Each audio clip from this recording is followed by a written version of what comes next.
Pemirsa, adanya keluhan sejumlah orang tua calon siswa terkait pelaksanaan sistem penerimaan murid baru atau SPMB yang tidak sesuai. DPRD Kota Palembang segera memanggil Dinas Pendidikan Kota Palembang untuk dimintai klarifikasi. Keluhan sejumlah orang tua murid terkait pelaksanaan sistem penerimaan murid baru atau SPMB di Kota Palembang terus bermunculan.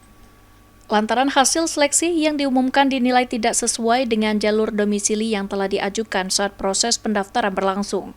Wakil Ketua Komisi 4 DPRD Kota Palembang, Syaiful Padli, mengungkapkan pihaknya telah menerima laporan dari sejumlah orang tua murid mengenai permasalahan tersebut. Dan untuk itu Komisi 4 DPRD Kota Palembang berencana memanggil Dinas Pendidikan Kota Palembang guna meminta penjelasan sekaligus mencari solusi atas permasalahan yang terjadi.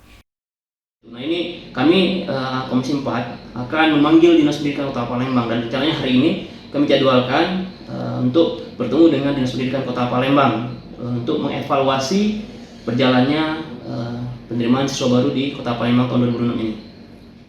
Diharapkan permasalahan ini dapat segera diselesaikan sehingga proses penerimaan siswa baru di Kota Palembang berjalan lebih baik, transparan, dan memberikan rasa keadilan bagi seluruh masyarakat. Suryadi, PAL TV.